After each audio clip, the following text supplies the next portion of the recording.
Gongxi Gongxi! Hi everyone! Welcome back to my channel and Gongxi Gongxi Gongxi Ni! Happy Chinese New Year everybody who is celebrating, and today, so exciting because today I will be talking about Chinese New Year then and Chinese New Year now. So when I say then, it would mean that me personally celebrating Chinese New Year as a kid versus me celebrating Chinese New Year now as an adult. Now, of course, I do understand this 2021, we will have to celebrate Chinese New Year a little bit differently here in Malaysia because we are currently now in another lockdown, and in this lockdown it's stricter, so obviously we will not be able to like interstate travel or visit our friends and families and relatives.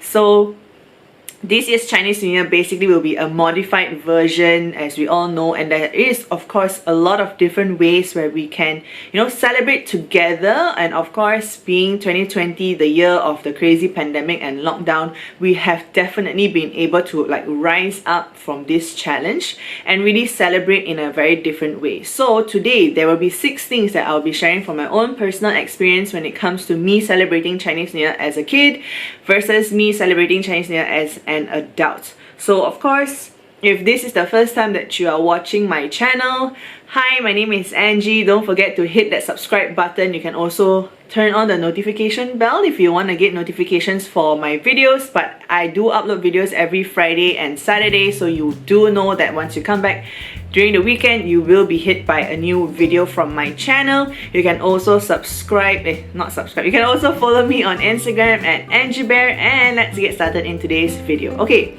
so first and foremost, right, as a kid living in a city whose parents are from a different state, I would always be so excited to go back to my hometown to celebrate Chinese New Year with like my grandparents, my relatives, my cousins and so on, because we would be able to like, it's probably the time where we would meet our cousins almost like once a year only, and we would like be playing around under the sun and things like that. So the most exciting thing as a kid was reunion dinners, or like basically family reunions, when we would all go back to our hometowns and then meet our friends and relatives. And I think meeting my cousins as a young kid growing up was the most fun that I've ever had, because we would be running around, we would be playing a lot of games, we won't even have time to eat because we're just like playing constantly all the time. However, now versus now, we are pretty much super grown up. My cousins have like getting married, have kids, and so reunion is a little bit different at this point because my grandparents are also not around. So our reunion dinners are now focused so much on just my family. So me, my parents and my brothers, and of course my sister-in-law, my nieces and nephew. And so that is how our reunion dinner will be now that we are grown up lah. But since it is still like in a lockdown, so definitely we will have to modify our reunion dinner because both of my brothers are not here. So I would assume we will be having like a Google Hangout during our reunion dinner this year. So that's one. Reunion dinners is going to be modified, and it's very, very different. So a lot of times growing up, it would be including a lot of extended family, and as you grow older, it gets smaller and smaller lah. So that's the reality. Second thing, as a kid, Chinese New Year would be the time and the day where you like collect all of your red packets, all of your ang paos. And can you imagine growing up as a kid in the 90s? Is like getting red packet is like the best thing ever. It's like the most money that you will ever have the whole year as a kid, and you could use that money to buy so many things. But of course, being the very Asian that we are, we'll put those monies into like savings and so on. But as a kid, getting all of those red packets from your aunties and uncles and so on were like the best time of your life. However, now that you're an adult and you are working and you've built a career, or like you're just basically you're earning your own money, but you're still single, you still technically get to like get ang pao. But I don't know why I never feel shy or I never feel bad for like receiving red packets from those who are married, because I mean that's the tradition that everyone like taught us when we were growing up, right? You would give red packet to those who are single, and if you're married, you will also give red packet. So me as a single person, obviously I'm going to collect as much ang pao or as much red packet as I can, right, for as long as I can until if I do get married. And I don't know why some people, they do shame those who still collect red packets even though they are like way older and so on. But I feel like, screw that. You are single, so you just collect as much ang pao as you want. Like, it's not that you need the money because you're technically I'm working, but you just accept lah. People give, then you accept. So that's really the difference when it comes to like getting red packet during Chinese New Year. And then third thing, which I feel has not changed throughout the years, is my love for eating Isang. And I think Isang is something that was started in Malaysia, if I'm not mistaken, many years ago. So we basically toss the Isang. I will find a random picture on Google and I'll put it here so that you will know what that is. But basically it is a signal of like mixing together all of the prosperity and the happiness and blah blah blah, and then you eat it together during your reunion dinner, or basically any time during like Chinese New Year, during dinner or whatever you would. It's basically a staple of like the Malaysian households. So yeah, this is something that I feel has not changed, whether I was a kid enjoying eating gisang or as an adult eating gisang. I feel like I truly enjoy eating gisang so much. It is so, I feel it's very tasty lah, and you know, I only get to eat it like once a year, and it is something that I look forward to whenever it is Chinese New Year. And a lot of times, even when I was working in the Philippines, the one thing that I would so look forward to coming back from the Philippines to Malaysia was that I could eat Isang during Chinese New Year. And the best thing ever. My love for it has never changed and it has never wavered. So I super love it.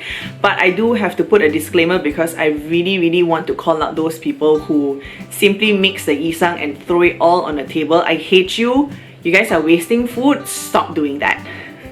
Okay, the next thing is celebrating Chinese New Year when it comes to like watching lion dance. Oh my gosh, it is also something that I feel is so nostalgic for someone growing up here and celebrating Chinese New Year. As a kid, you will be in so much awe with those people who are like dancing the lion dance. But of course, I feel like the not capabilities, but the intricacy and the difficulty when it comes to like those people doing the lion dance has definitely evolved a lot.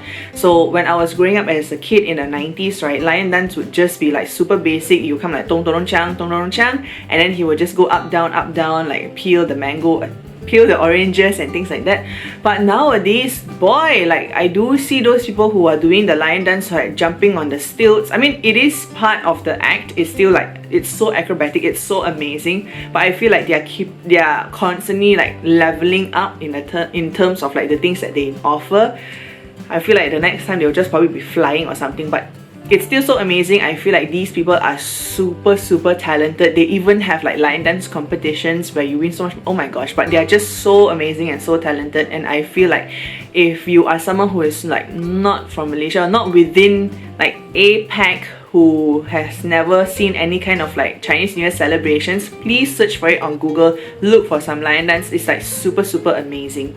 Okay, what's the fifth thing? The fifth thing is really Chinese New Year, like getting ready for Chinese New Year and Chinese New Year decorations. So as a kid, getting ready for Chinese New Year basically just means that we would clean the house, we would put up decorations, and as a kid, I would go back to my grandma's house, and my grandma loves dogs, and I love dogs. She would at one time always have like between 3 to 4 dogs at home.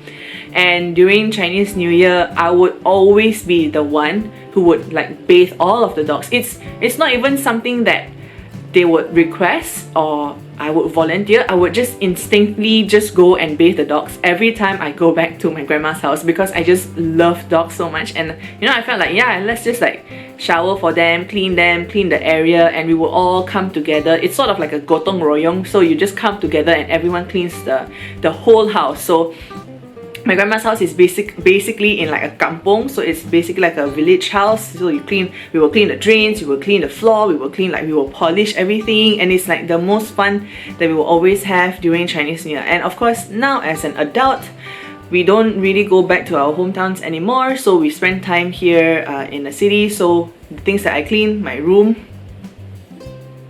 yeah, and I just help my mom put up put up a few decorations and then whoo, yeah, we're done. So it's just very different in terms of like how we celebrate it in like before Chinese New Year. But of course, we do pay our respects to those who are no longer with us. And of course, the last and final point is all about visiting our relatives, or like, you know, everyone has their own version of nosy relatives, right? So as a kid, you would have so much fun meeting like relatives, meeting your cousins. You wouldn't even mind like them asking you random questions, because like you won't really be paying attention, because as a kid you're just like, you just want to run around, you want to eat, you want to like go here and go there. But as you grow up and as an adult, when you start like studying, you know, like the questions or the progress of the questions, it's not that they are asking it on purpose, because they do genuinely want to know, but it's really like a progress. So when you start high school, they'll be like, oh, how was your exam results? Or when you go to like university, they'll be like, oh, how's your uni, how's your study, how's your da-da-da.